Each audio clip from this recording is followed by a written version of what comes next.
1, 2, 3. Welcome back to No Lay Shelves. I'm Michelle. I'm Rachel. So we did, let's see here. I totally forgot to write down the books I read this week. So there's that. It's okay. I was worried about getting the scrapbooking page done. I didn't even think about that part. It was 7 books, all smut. There we go. Yeah. And the things that gods break. Finish that. But... You irritated with it? Yep. Yep. A lot. But it's fine. I don't want to spoil anything because I feel like if I say why I didn't like it, it's a spoiler for the entire book. Yeah. So, 3 stars. Okay.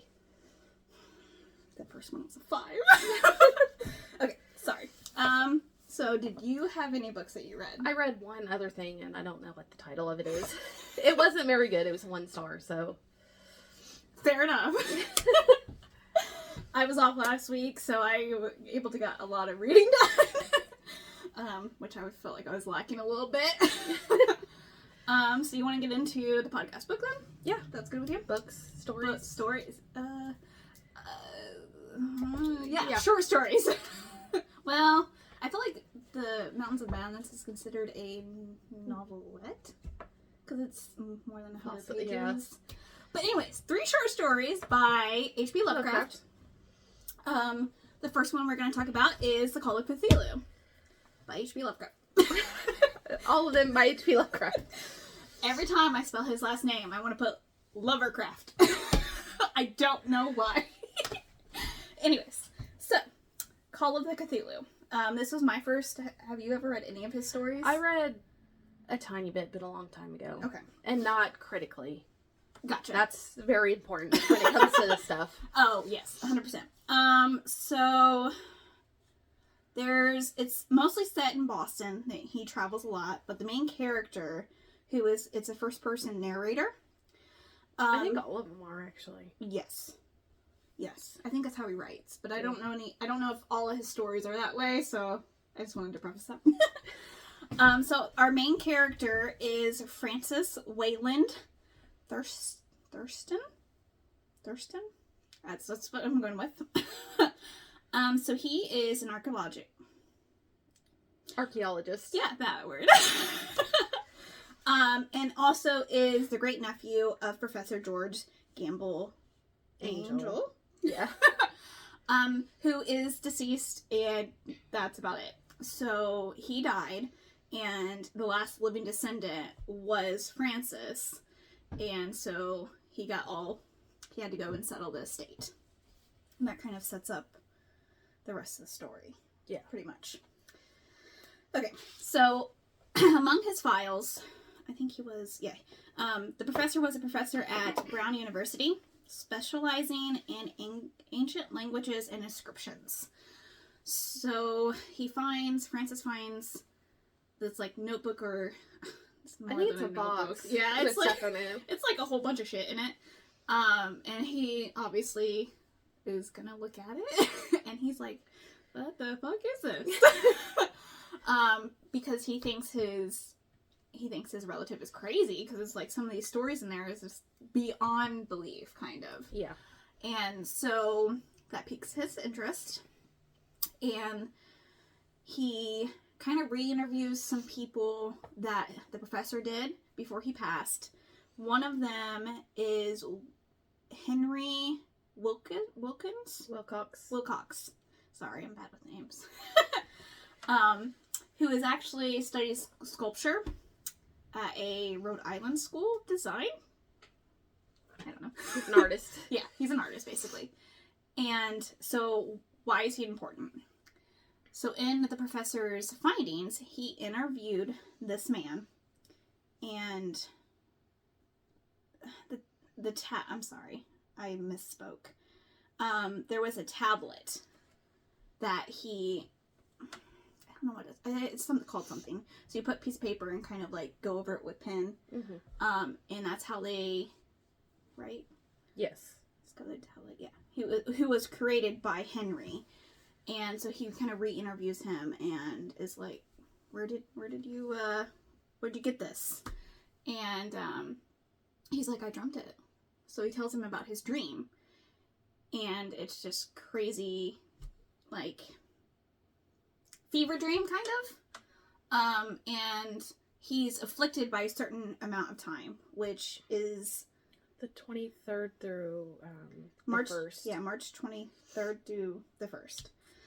Which is a common occurrence for this type of... I wouldn't say it's mass hysteria, but the same people have kind of the same dreams or illusions, whatever they may be. So a lot of his work, you kind of just roll with it.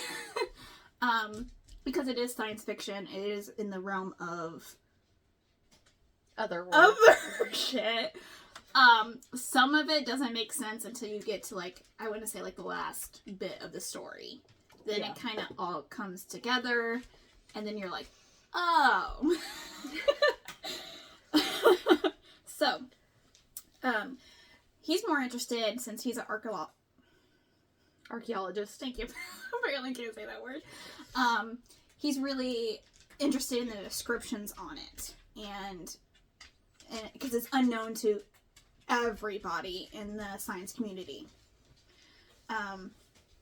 He finds out that Wilcox came to his great uncle to help interpret the dreams that he had been having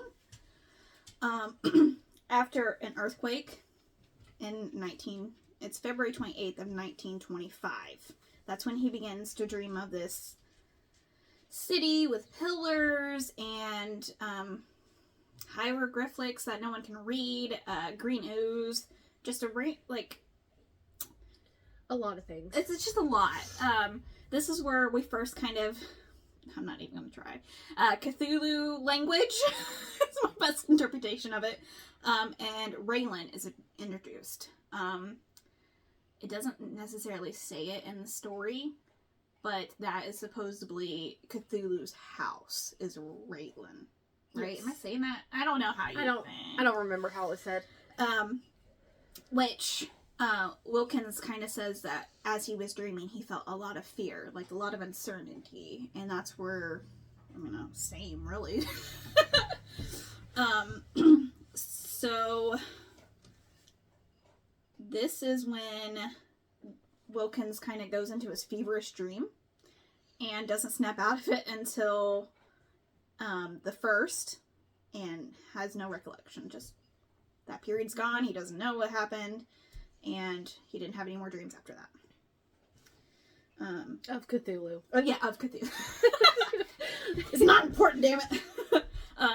So the story, the Call of the Cthulhu, is broken up. I should have started with that. Into 3 different parts. So the first part is the horror in clay, which you kind of get from Wilcox because he was an artist. He, had the dream of the Cthulhu, made this tablet with this hieroglyphics that no one could understand. And so then, the professor actually recorded other people having the same kind of fever dreams. That's what I want to refer to him. Dreams of Cthulhu in some form or fashion where they feel a lot of fear and a lot of intense, like, what the fuck am I seeing kind of shit. Yeah. And then I think this is when he starts finding news clippings of Francis. Because obviously the professor's dead. He interviews Wilcox again, and that's where the story kind of takes off. So this is where he finds news clippings from all over the world about this, like, cult, or kind of the same things that Wilcox seen. So he's trying to piece everything together. So this is where we get into the Act 2, which is the Tales of Inspector Legrasse. Okay. So this guy, he's obviously a police officer, and he starts to hear, like, stories of weird things happening in the woods. Yeah. Or the bayou, because I think they're in the Yeah, I was thinking it was a swampy, like, little, swamps of Louisiana. So he goes to investigate with a bunch of people, and then he finds this cult of people worshiping a deity of Cthulhu. Yes. And yeah, there's some unfortunate descriptions in this part. That's a polite way of putting it. Yeah. So LeGrasse and some detectives go and I want to say raid it, but that's not really true. They're just trying to investigate it. And then some things happen. And I think a lot of like the cult, or I'm just gonna call it a cult, really is what it was, didn't make it. I guess is a polite way of saying it. But yes, they find a statue of this winged creature with the random hieroglyphics that Wilcox had put on the tablet. So Francis knows it's connected to that in some fashion. Yeah. And so this happened before, because that happened, the raid happened in 1908. So Francis Thornton, goes to interview, LeGrasse, and it's like, can you tell me the story of like what the fuck happened? And, it said one of the prisoners talked about Rayland. Yeah, I don't know. And the Cthulhu awaits and dreaming. I didn't say that right. Dead Cthulhu awaits dreaming. But it was said in a different language. The Cthulhu language. Which they did a lot of. They had to translate that from something. So the cult's purpose was to wait until the stars aligned to release Cthulhu. So that's what the whole cult is about. The Cult of the Cthulhu is what it was named, I think, in the book, right? Or Cthulhu cult. Cthulhu cult, yes. So they worship Cthulhu in a wait of him awakening, which was... I don't know. Well, I mean, how do you supposed to know when he's gonna, like, I don't... Yeah. I think it's because of the dreams. Yeah. They knew he was coming back. Yeah.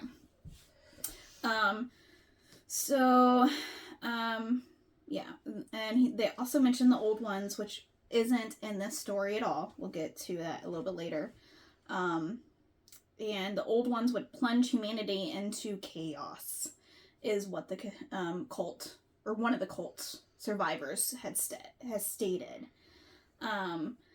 Like I said, there were similarities between the statue and Wilcox's tablet that he made. Yeah, I was gonna say made, but it didn't sound right.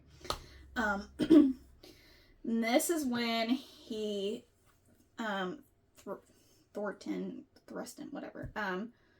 Francis, believes that his great uncle, death was not an accident. Which kind of makes sense, because if you have cults, you have people that don't want the word to get out, or it's not really accurate. It's more of, they feel like they chose them, maybe? Yeah. I mean, I'm not sure a lot about the cult, but for some reason they don't want it really publicized, which I think is kind of strange. I think with a lot of cults, it's like very secular in their group, and if you have any doubt about it, they're like, no. So they don't want things to get out. I gotcha.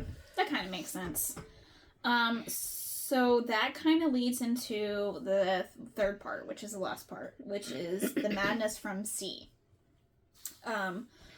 So Francis finds a news article describing a man, Gustav Jonasy? Yeah, I'm going with that. I didn't write his name down. It really wasn't important. I wanted his first name because it only ever said his last name after it said it the first time. So I had to go back and re-get that. So he was the only one, I guess sole survivor basically, from a ship that was abandoned near New Zealand. Yeah, so it's Asia, New Zealand area. And Jonassy was found holding a statue, kind of like the one that Legras described when he interviewed him. And I think there was one other person on the boat, but he had gone mad. Yeah, he died somehow, but gone insane because of what they saw. Which felt, okay? So, what did they see? So the ship had been blown away out of course by a really bad storm. And to tie it in together, that also happened around the same dates that Wilcox had his, not obviously same year, but the dates are really important for some reason, which I don't think it ever stated why. I assume maybe in some of the, because I know that the Cthulhu story is not just contained in this short story of his. So I don't know if that explains it in any other ones, but it's important dates and probably the easiest way to, in the 20s, 1920s, to kind of like, well, this is weird. It happens always around this date. So try to, I think that was part of it. I'm not sure. So the boat is blown off course, and his Jonassy and his crewmates land on a small uncharted island. Which, so they travel, obviously they get off the boat, and somehow awake Cthulhu? I don't know how. Well, there was an earthquake, and it uncovered the island. My bad. And totally then messed that part. So Cthulhu is in the air, I guess. Yeah, he like comes out, sees people. Whoop! The two men escape. Obviously the one kind of goes crazy and somehow died. It doesn't say. I'm sorry. And then Jonassy is the only one found alive on the boat. Yes. And then there was another earthquake around March 1st or something like that. It sank the island. Yeah. Because when he floated back to wherever civilization, they sent searching parties and they couldn't find the uncharted island that they had supposedly landed on. So, let's see here. What else? So, after he gets all these interviews, Francis is like, I'm kind of scared. Yeah. I'm kind of like, so he's kind of disturbed by all the things that he has found and things they tie together, and decides to keep it just a secret instead of putting his name on something. Yeah. Because he feels like if he had told the world that he would probably be next to dead. Yes. So he is like literally convinced that he's going to be killed by the Cthulhu cult or some weird way. So he's just like, nope, I'm out. And then I think that's the end of it. Yeah. I think Lacrosse actually ends up dying. Or no, wait, Jonassy died. And so that's why the professor and then the guy that survived the boat, that's why he was just like, they died natural causes, suspiciously. But he just felt like it was better to not publish his findings, I guess, is the best way. So he just tucks it all in a box and hopes it stays hidden. And that's the end of the Call of Cthulhu. Do you want to go over ratings now or at the end? We can go over ratings now if you want. I did kind of want to put, because I thought it was kind of interesting, that the Call of Cthulhu was originally published in the magazine Weird Tales in 1982. It was volume 11. I just thought that was pretty 1982 or 1892? 1928. No, 1920. Okay. Did I miss that? You said 82. Oh. No, my bad. It was 1928. That's my... Yes. Which I thought was really interesting because I feel like it's still around to this day, Weird Tales magazine, or at least I know of it. So, Yeah, it's still...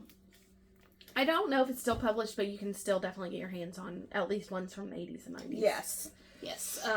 It was really hard to find the original publication of that. Well, not that it was hard. It was more of trying to find it complete. Because obviously the older, there's tears and stuff. Yeah. And so, yeah.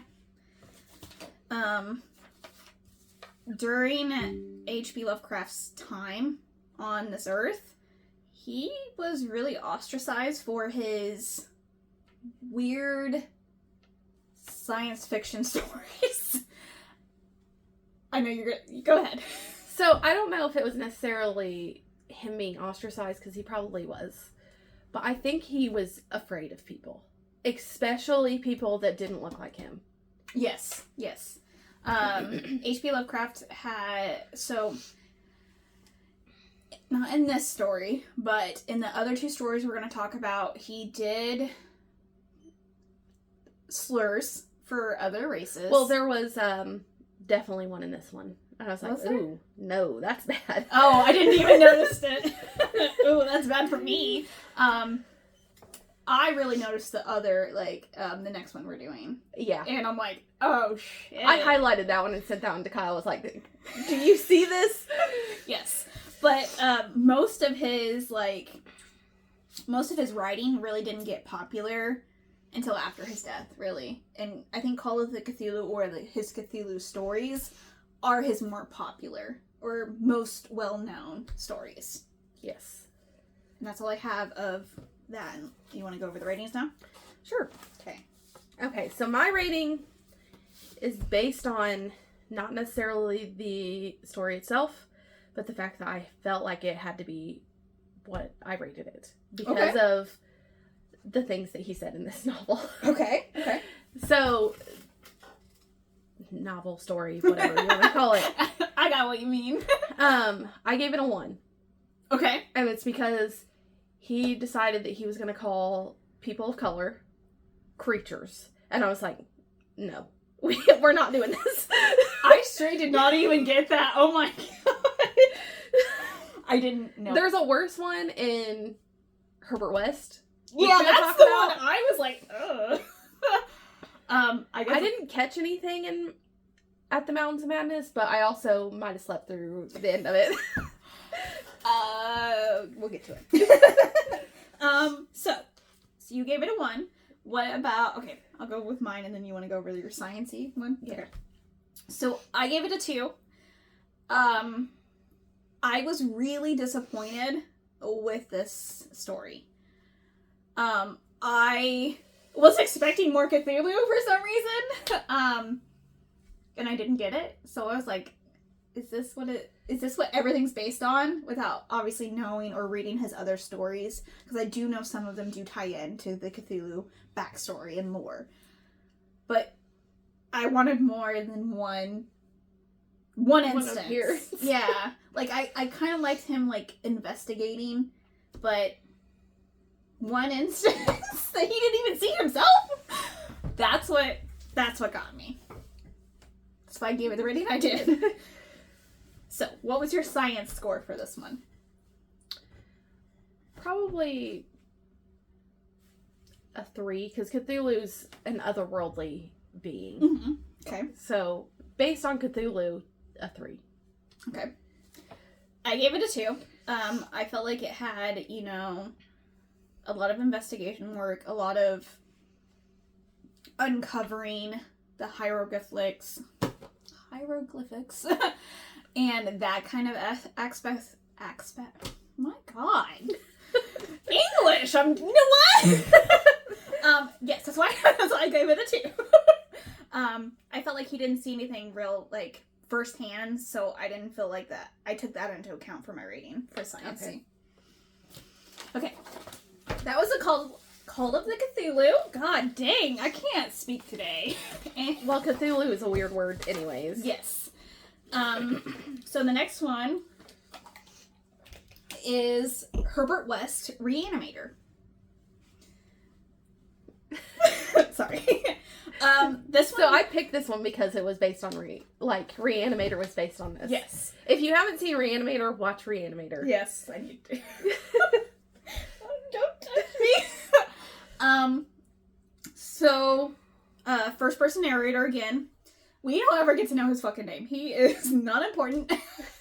He is, but it's more of, I think, his outlet to tell the story. So that's why he didn't include a name, maybe? Yeah.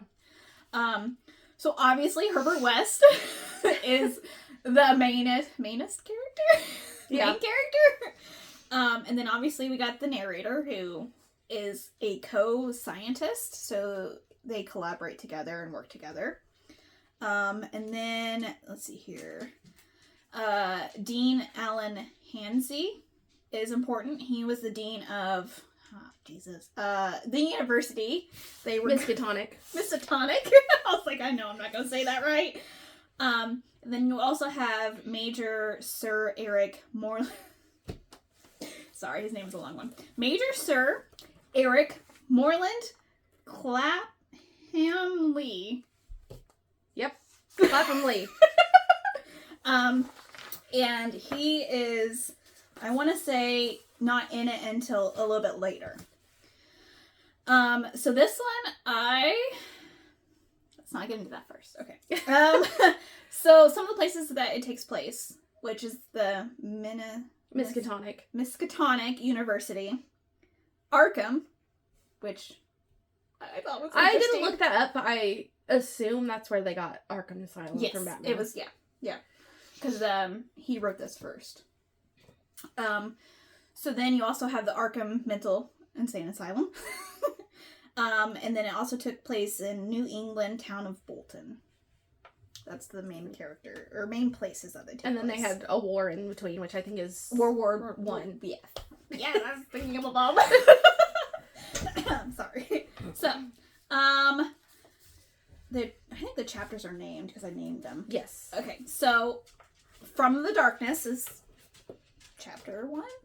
Is it chapters or parts? I think it's chapters, right? Chapters, okay. Yeah. So this is where the first person narrator, who we don't know his name, kind of talks about his time as a medical student at the university, and where he came introduced with West. And West's idea, or his theories, is what really made him gravitate towards him. West had this idea that he could reanimate the dead. Yes. Very Frankenstein. Yes. Very, very, yes, you're exactly correct. Which obviously is kind of an unpopular opinion. Yes. West had been experimenting on animals. Cat's dead. Details later. Yeah. Pretty good. So he soon realizes that since every anatomy is different, he needed humans, subjects really, to forward his theories, or to perfect his formula. He realized he needed human subjects, which he had only ever performed on cadavers at this point, which were too old.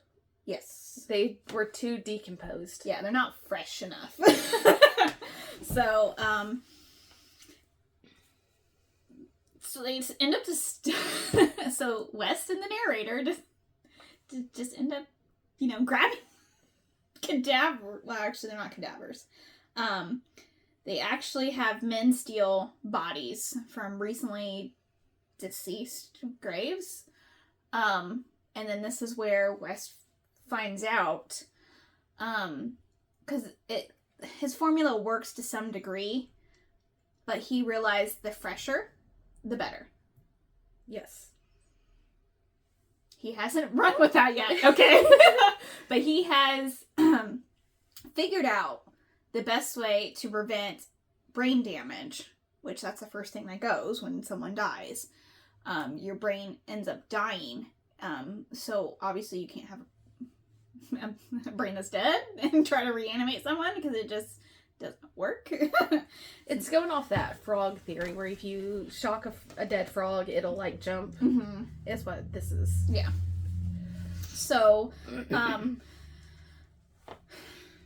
so this is when West and the narrator decide, well, we're not gonna pay people to rob graves. What the fuck? We're just gonna do it ourselves. Which I was just like, what was the point of hiring people that you're just gonna do it yourself? Is what I wanted to know, but it's fine. So they decide, they found a corpse of a construction worker that died in the morning. Some kind of accident. So they take them back to the farmhouse and inject it with reagent. Yeah. His first kind of serum. Like, he doesn't perfect it until much later. Maybe doesn't even perfect it. I'm not really... Anyways. So they take it back to the farmhouse, that's where they decided to set up their secret laboratory. Like this abandoned farmhouse in the middle of nowhere. Yeah. And... Because they can't do it at Miskatonic anymore. Yes. Dr. Allen said, no, we're not doing this. He's just like, nah. Like, that's just a little too, no.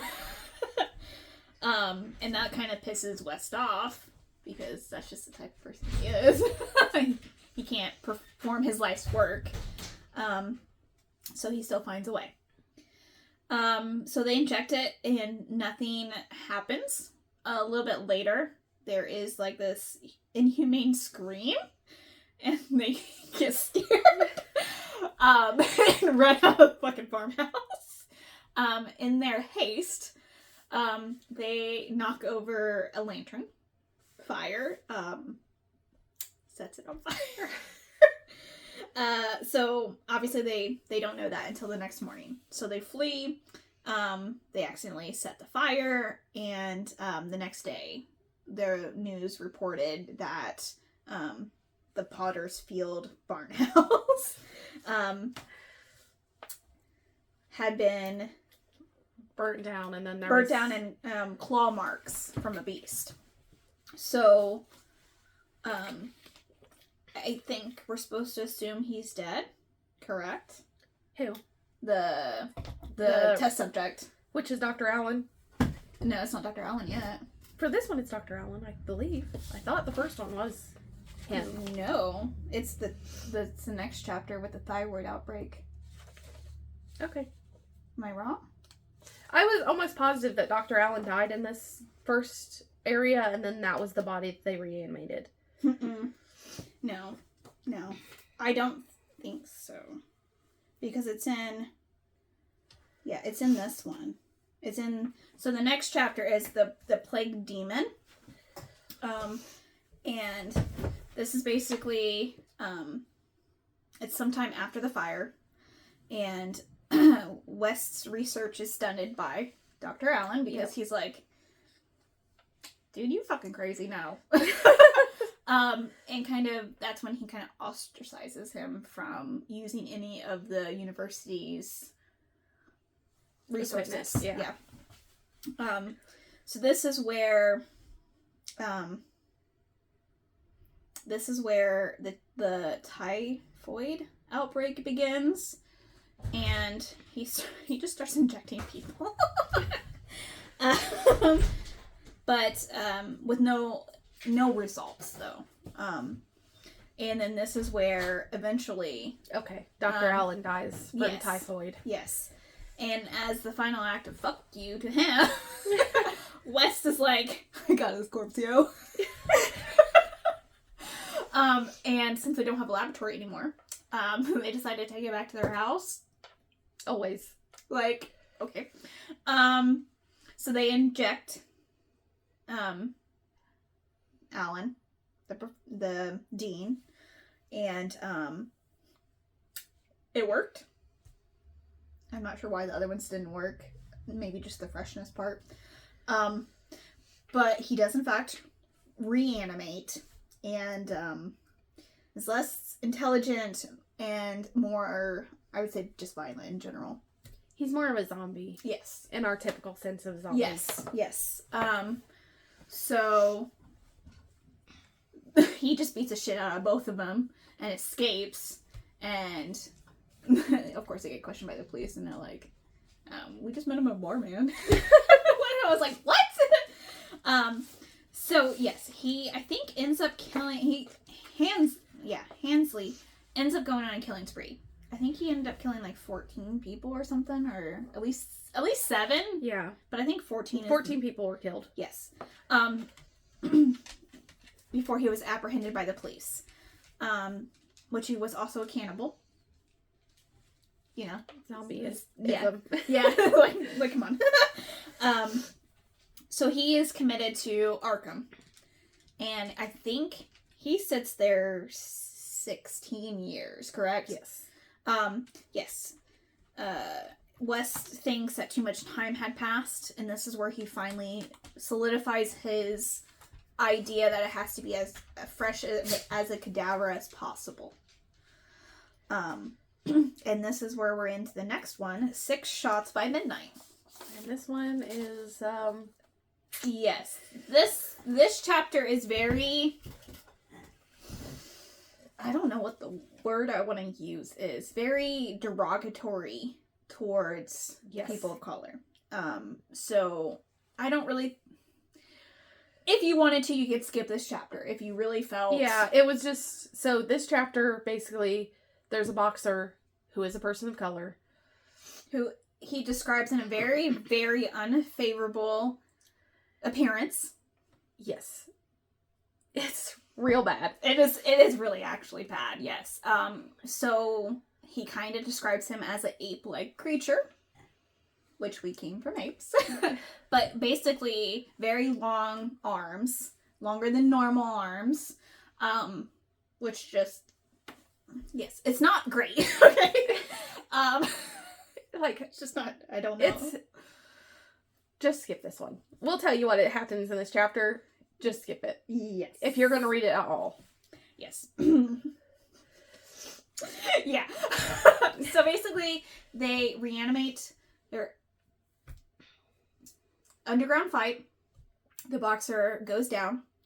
And they all scatter, like, what do we do? And he's like, West is like, I'll take it. I'll dispose of it for you guys.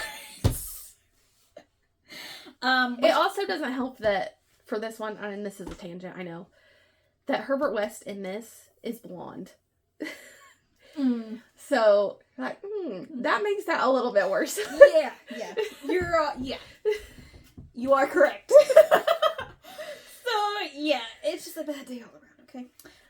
So they take, I don't remember where they got the other lab at, but they have a lab now, again.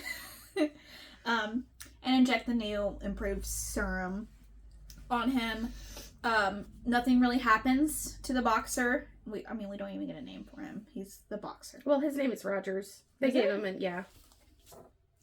I want to go with mine. Robinson is what his name was. Okay, Robinson. I didn't write it. I'm a terrible person. Nothing happens. I figured since that he made an awful description of him, I'd at least know his name. I'm just a shitty person over here. Okay. So nothing happens, and they go to bury the body. Next several days, there was a little child missing. The mother of the child, she had a weak constitution, weak heart, and so the family calls the husband calls West in to try to help her. Yes.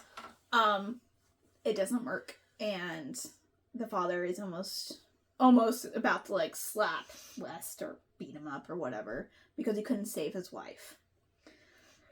And then that night, after he couldn't save the mom, there's a knock at the door. And the narrator goes to answer it. Well, there's aggressive pounding on the door. And they see what's his name? Robinson. With the child's arm in his mouth. And Wes just shoots all of the empty revolver in him. Or in the revolver in him. And that's the end of that chapter. Yes. So another failed experiment. Yes, pretty much. So we're on a couple now. So the next chapter is The Scream of the Dead. This happens a little bit after the boxer. The narrator decided to take a vacation. So that's why we don't know what happened during this period. But when he comes back, West is like, "Hey, welcome back. I got something for you." And he's like, "The fuck is wrong with you?" So apparently while he was away, another corpse fell into his lap. Yeah. Literally. Okay. So Wes decided that since his serum didn't work, he was going to switch tracks and basically create something different. So it's another serum. English is hard right now. Yeah. Yes. So that one is supposed to stop any deterioration period. So that they don't have so they don't have any delay in when they get the other serum in there. I don't know why now it's just randomly hard to say. So obviously he put the one serum in him, and then he waited on the narrator to do the reanimated dose. I'm just going with that. So they inject him, and he was able to preserve the embalming fluid. Whatever that means. Whatever that entails.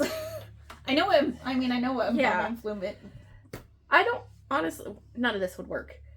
But thinking of like reanimating somebody, for embalming, you have to take the blood out of a body and put in the fluid. Yes. So if you put in embalming fluid into a body, there's nothing to pump the heart with. Yeah. So injecting them with reagent wouldn't work. Fair enough. Science. I have no idea.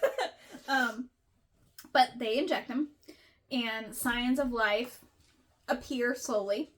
And then the man just starts screaming irrationally. And that's when we find out that Wes actually killed him. Which is his next progression into trying to complete his life's work, I guess. Yes. So this is basically, I feel like, a turning point for West. Because he is actively killing people now. Yes. Okay. So this gives us into the next chapter, which is Horrors from the Shadows, which is 5 years from this instance. Which is kind of scary. And the fact that he just killed someone and then 5 years later jump. So they decided they were going to be involved in World War I. Because it has the freshest bodies. Mm-hmm. Whether they are blown apart or not. Very, very nice, yes.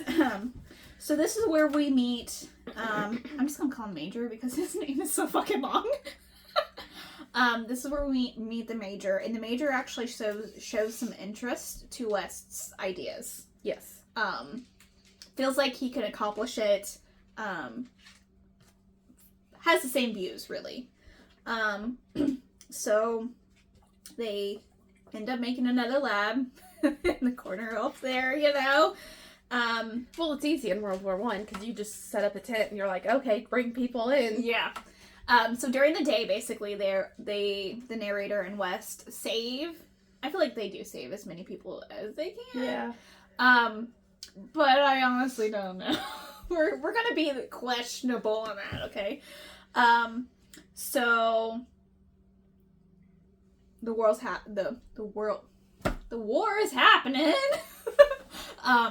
And so eventually Major ends up dying in a plane crash.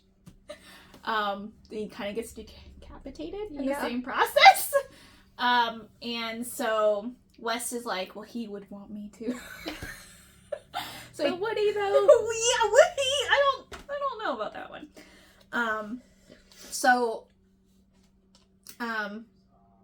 He cuts off his head, just tosses it in this vat of random Goo. sludge, something, I don't know what it is. And they they end up injecting Major's body, headless body. There we go. And it comes alive. The creepy thing is the head starts fucking yelling. I don't know how I feel about that one. I was just like, what the fuck is happening? Yeah. And so they're freaked out. And then the building gets destroyed by a shell. And they assume that he's exploded. I guess would be the best thing to say. And that's the end of that chapter. That one fucked me up a little bit. I was just like, what the fuck is happening? Okay. This story was more of a horror story than science fiction. Sci-fi, yes. But I wanted to read Herbert West because it's Herbert West Reanimator. Yeah, no, I get it. So, the next chapter, or the last chapter, is the Tomb Legions? Which makes sense now that I know what happened. I like that when the story or the title of the chapter alludes to something that's going to happen in the chapter. It's not always the case. Yeah. So, it's a year after they returned from the war. West moved into a home that was connected to an ancient catacomb system. Wherever they decided to move. I know this is Bolton. I think they're in Bolton. Yeah. So it was connected to an ancient system of catacombs from the settlers' time. So this is where West starts to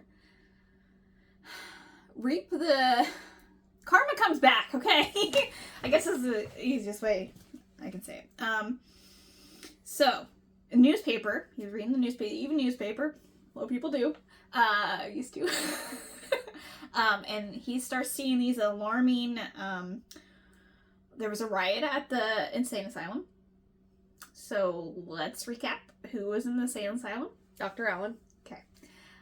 So it was this group of people, a group of disturbing looking followers, a wax-headed man. I'm not going there yet. Basically was like demanding the release of him. And they're like, nah, he fucking killed people. Yeah. And so they storm the place and get him, jailbird him out? Whatever you want to say. And then I think sometime maybe after that, they get a delivery of a box. And West is like, fuck no. I ain't opened that goddamn thing. So in his house, he made an incinerator. So him and the narrator go down to the incinerator and put the box in there without opening it. We don't know what was in it, and burnt it. So of course, the incinerator's in the basement, next to the catacombs. That wall got dismantled, and all of these creatures come out. And the wax-headed man was the major, the decapitated major. He survived. And we already know that the dean, Hansy, was still alive and had been in Arkham mental state asylum for 16 plus years at this point. 16-ish years.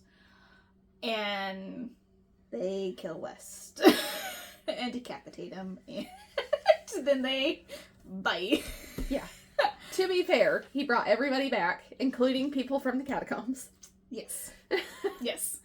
And so the narrator finishes the story, and he said he's haunted.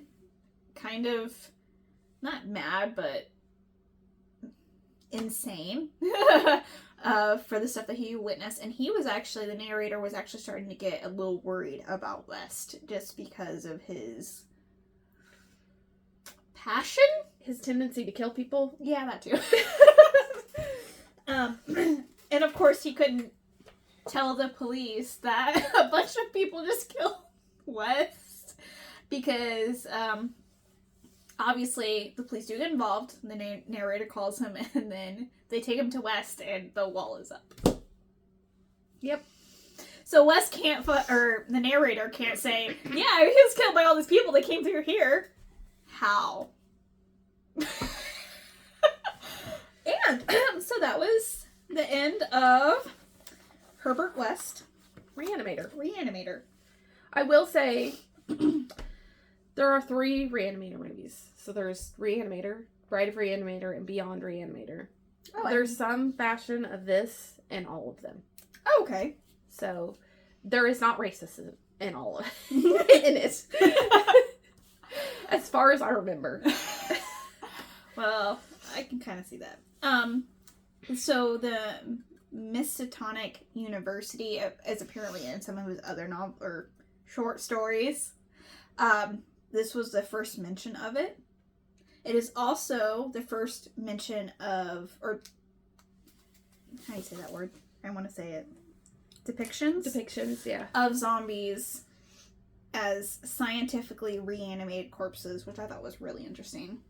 Yes. I mean, if you want to count Frankenstein's monster as a zombie, I mean, he is a reanimated corpse. Oh, yeah, I didn't. Then it is Mary Shelley. But that's true. Yeah. But he's more described as a monster. Yeah. Fair enough. Okay. So, what's your ratings? 1.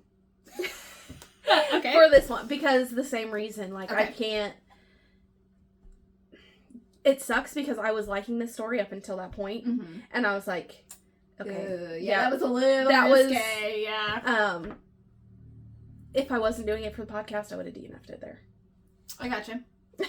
No, I totally get it. Yeah. I gave it a 4. I really enjoyed it. But yeah, I could literally reread it without that one chapter and I'd be fine. Yes. That one I was like, what the fuck? Like, but I gave it a 4 because I really liked it. So I understand your reasoning. I get it. What science score did you give it? It's gonna be a 3. Because they're reanimating corpses. Yeah. I gave it a 3.5. I thought some of the science was junk science. I mean, yeah. As I pointed out. Yes. But I felt like I could see the science, or I could understand where he was going with the science parts of it. So that's why I gave it such a high score. So that was Reanimator. And then on to the last one that I might have slept through. Whoops. Okay. So the next one is At the Mountains of Madness. Okay. So there's 12 chapters in this one. I don't even want to get into this one. Do you want to skip it? We can skip it. Just go over our rating. Okay, so what I remember from this is there's an exploration to the Arctic. Mm-hmm. One of the guys takes a plane out. He finds these mountains, obviously, that are shaped weird. So he's like, okay, we're going to explore this. Mm-hmm. Then he goes and gets into a cave, and he finds these creatures, which I had to look up because there was like star faces and tentacles and wings. There was a lot of description of creatures, and some of them are just creatures that they haven't discovered yet, and some creatures are otherworldly creatures, and then there's some that are just like, what the fuck? Yeah. I did kind of want to mention, so the main character is William Dreyer, and he is also a professor at Arkham's Miskatonic. University. I just wanted to, because it tied tied in. Yes. So I just kind of wanted to say that, and it's also a first-person perspective. So, this guy named Lake Yes. finds these creatures. He takes 8 of them, I believe, and there's some that are, like, I think he not whole. Total 9, but then 8 were perfect specimens. Yes. The dogs are going crazy, so you already know. Yeah, they're not to mess with it. Yeah. But they're like, okay, well, we'll put the dogs over here, and we're gonna cut into this creature, and then they can't get a hold of Lake. Yeah. And then they go after Lake. Yes. And then they explore the mountains. Yes, pretty much. So they're in constant communication with Lake, who the professor that went to explore a different part, and that's where he finds the creatures and the weird big ass mountains that rival Mount Everest, apparently. And so Lake's communicating with the main character Dryer, who'd stayed behind and then kind of wished that he went with them. And then Dryer is communication with the the team that's in civilization. So we have all these different communication channels, basically. And then yes, they were getting a really bad windstorm. Obviously, in the mountains, you want to, protect as much as you can. So they try to set up for that, and then they don't hear from them, and then that's when the rest of the team, go to where Lake had been. The camp had been destroyed. Mostly they think because of the windstorm. Mm-hmm. Everyone's dead. Except for one guy and one dog. Yeah. The one person is missing and the dog is missing. And then the 8 perfect specimens are missing. The one that he actually did end up cutting into was there, but was really destroyed from whatever happened. Which we are supposed to assume a windstorm. I didn't assume a windstorm. No, it was not. I'm going to speculate because it doesn't really state. I want to assume that the specimens that they dug up from inside a cave in the mountain came to life and were just frozen. Yeah. That's what I'm going to assume because they're missing. And one person and a dog's missing. And this is where I get fuzzy. Just so you know. No, you're fine. So Dryer and one other guy, Danforth, who is I had to look at my notes. Danforth is a young student who also accompanied the science team. So they end up going further into it, and then they kind of send everyone else back. So they pack up what they can, save what they can, salvage what they can, and he sends the rest of them to go back to where they had been. And so Dryer and Danforth decide to continue on, and they fly for miles and finally land deeper into the Mountains of Madness. Because that's what it was referred to a lot. And they didn't refer them to just as mountains. They kind of, towards the end, was the Mountains of Madness. So yes. Obviously it tied in somewhere. This story is really repetitive. I feel like the narrator goes over the same stuff almost at the beginning of every chapter. So, zoned out. Not really. I fell asleep probably. But I did. I struggled to finish this one. Just because of the repetitiveness of the craziness of what they see, which is just hard to imagine because of that, you know? And it was very sciencey. Very sciencey. So they mentioned latitudes, longitudes, they mentioned elevations, and they mentioned a lot of stuff that I probably should have learned in science class, the eras. But it mentioned a lot of that because they were trying to piece together how old they thought the things that were carved into the mountain. So obviously it's like it's a labyrinth town, basically. None of them is a straight line. You can't just go walk down. It's like up here, do that, down, which I consider, yes, it's just hard to imagine that vast of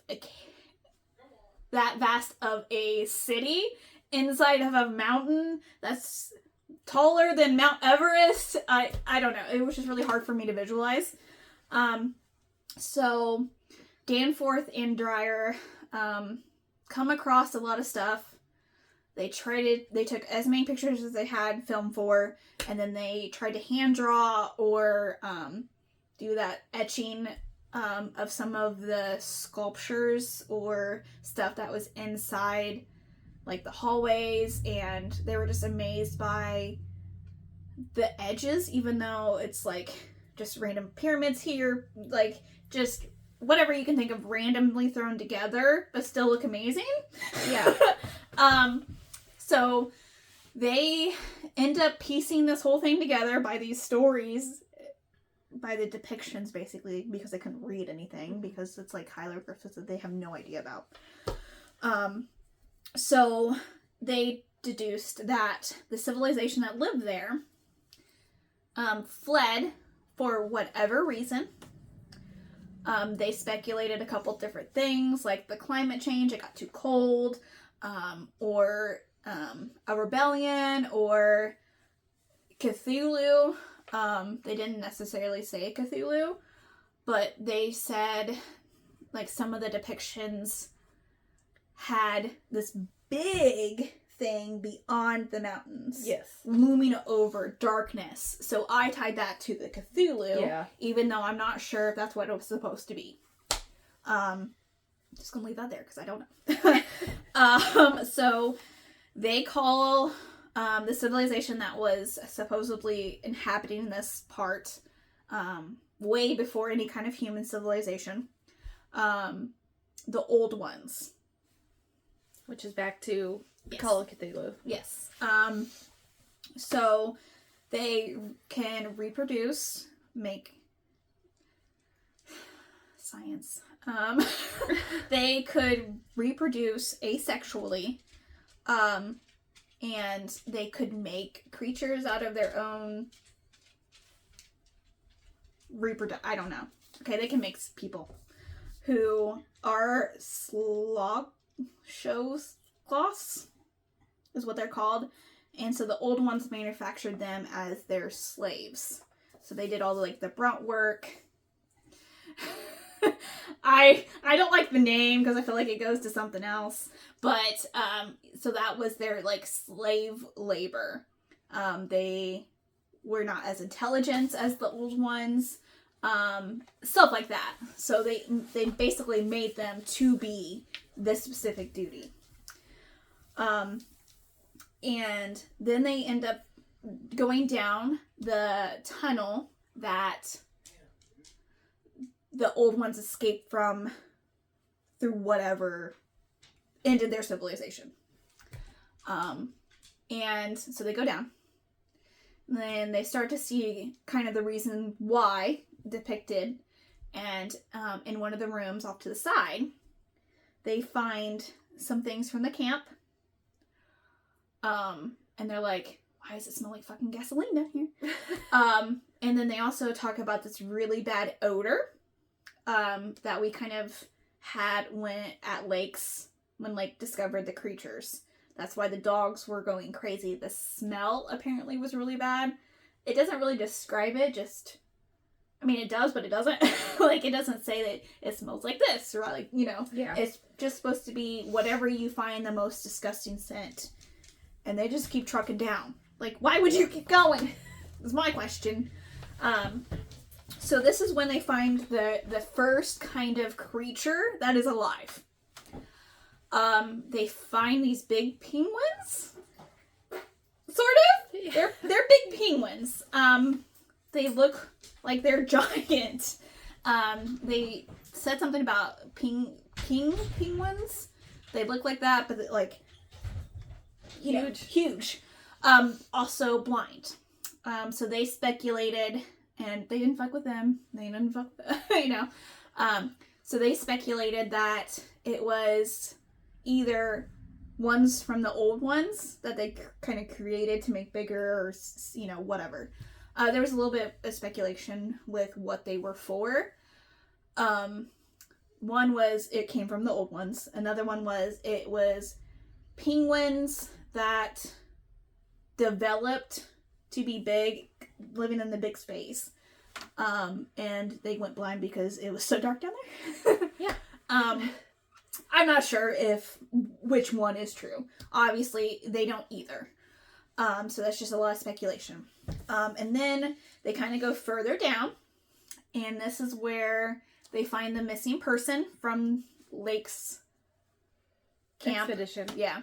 And the one dog. And they're preserved as much as possible. So this is where we start to speculate as readers that it's the fucking 8 creatures that they found at Lake's place. Yes. And they're, like, trying to go back. I am unclear on if they were the old ones or if they were the other ones. The other ones. I don't know.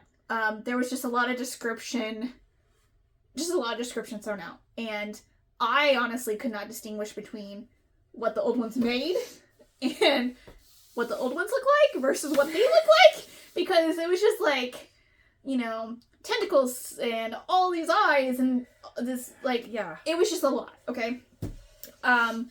So they kind of continue to go down, even though they find their one other person that went on the missing person from Lakes. They decide to cover them up because obviously there was no way that they could take him back at this point with them. Yes. So they try to give him, proper burial, because it's not like they can fucking make a burial in fucking ice, okay? So they go down. They find one of the old ones had killed one of the whatever. I don't know. The other ones. Whatever. And so the other ones chase him out of the tunnels. And they escape on the plane. As Danforth and Dreyer are back in the plane, as they're flying away, Danforth freaks the fuck out, starts screaming. And he's like, what? And he won't say anything about what he saw. A little bit later, Danforth kind of explains that he saw Cthulhu or some kind of Cthulhu creature looming over the mountains, and that obviously threw him into madness and insane.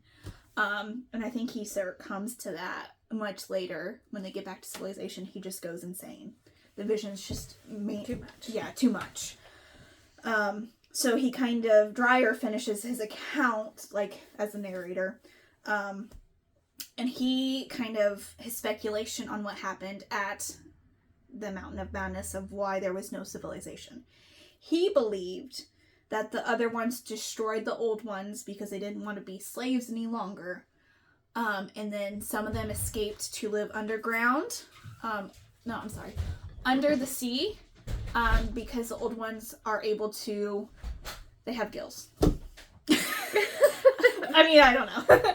Just throw everything you can into a monster. Yeah, pretty much. So that's kind of where the story ends. And he warns anyone that wants to go back to reconsider. And that was Mountains of Madness. Sorry, it was really, really... Compared to all his other stories, the other stories were only 50 pages, if that. This one was 120, and yeah. It was very descriptive, and it was very long-winded. It was just more the repetitiveness. I felt like at the beginning of every chapter, he went over what happened, and I'm like, I know what happened. Like, I was there. Like, I kind of felt that, and that's kind of why I was like, I want to... Do you know if this one was published as a serial, like, in segments? I think it was. Because that might be the reason. you're right. It was published, now that you say that, when I was trying to get pictures or imagery, it did say the Sounds of Madness Part 2, that makes sense now. Because they're not labeled, they're just numbered, like 1, 2, Yeah. obviously. I kind of want to go over some of the themes in it, because I thought it was interesting, before we get into the ratings part. Okay. Obviously, it was very sciencey. There was so much thrown at you, and if you didn't really know, or if you don't know history, as well as you should, that's where it kind of like glaze over. I'm like, yeah, okay. Well, around this time, there were a bunch of expeditions to Antarctica. Mm-hmm. Shackleton's a big one, and then there was another guy, obviously. And I think that's why he wrote this, because he was like, oh, well, Shackleton's here, so let's make a story. Yeah, I can kind of get that. So I caught some of the themes I thought was like the horror of the unknowable. Not the unknown, because I had to look this up. Because I was like, is it unknown or unknowable? So the unknowable is basically just, it has no rhyme or reason, like Cthulhu. Like, you look at Cthulhu and you're like, what? You know, like, it's not unknown, it's unknown for everyone. Yeah. And I also kind of took into the irrelevance of man or humans, just because the big spaces, they explained everything in such a big scale. It's kind of hard for me to be like, oh, that's kind of scary. Or like an ant walking in this labyrinth, and that's a little scary. And then obviously the inevitable decline of civilization, which is kind of interesting because, you know, the old ones were supposed to be, you know, top tier, you know, and it kind of alludes to every society has its downfalls. Yes. Which you see throughout history. Yes. Yeah. Okay. What was your rating? I don't think it's fair for me to give this a rating because I'm almost positive I fell asleep in the last half. None of that.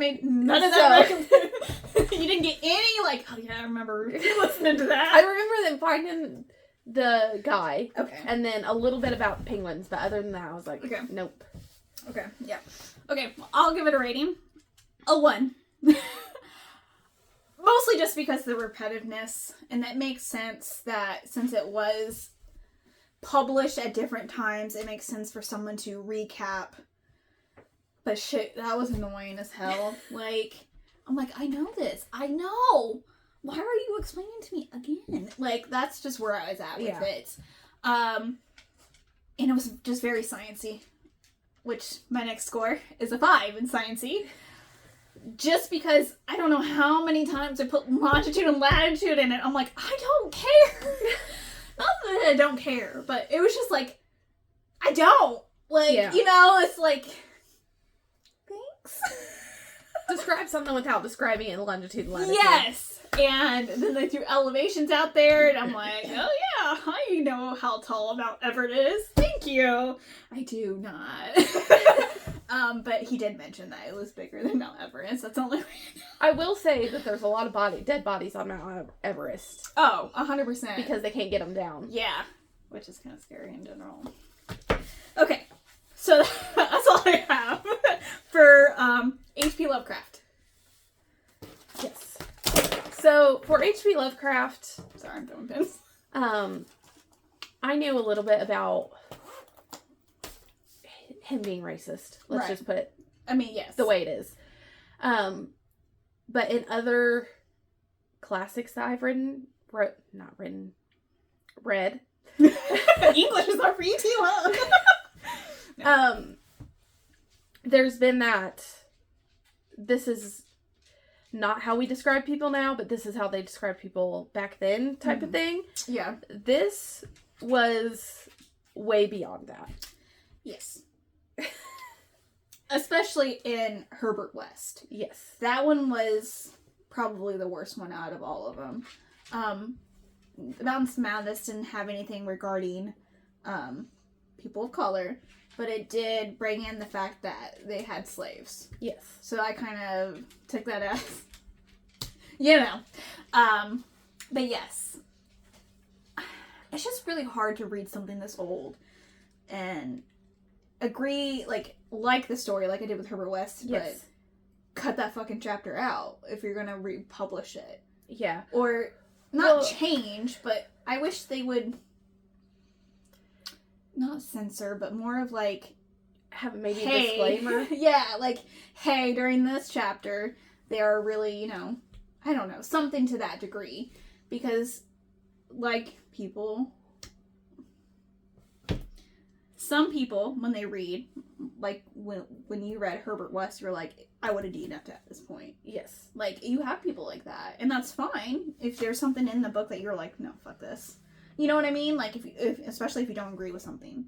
So I kind of understand, but yeah, I wish there was something. Yeah, a disclaimer or something. Yes. I will say the majority of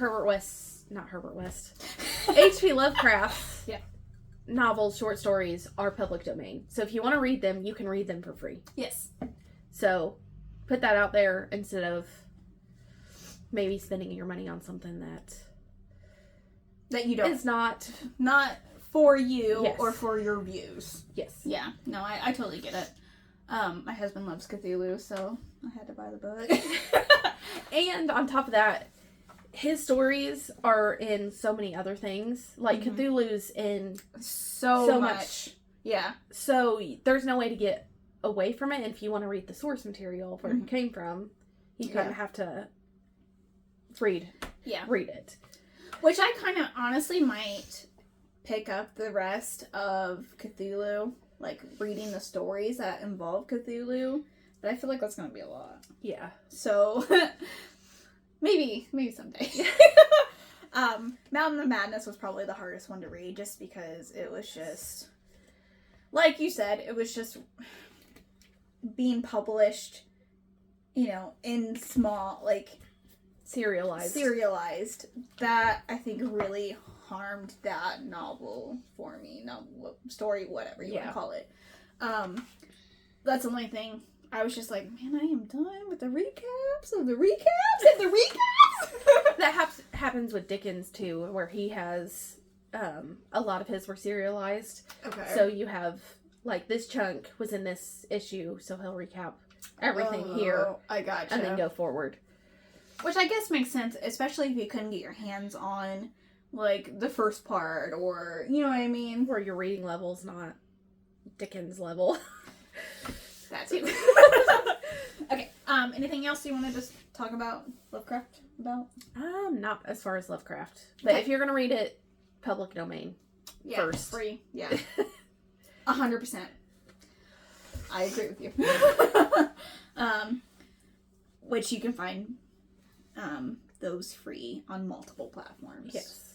Okay. You can even go to YouTube and Google an audiobook for most of his stories and read them there. You know the audiobook's 19 hours or some shit, right? for the entire collection. Yeah. I was like, oh lordy. But you can just do select stories. Yes, I just did the whole collection because I didn't want to have my notes in 20 different places.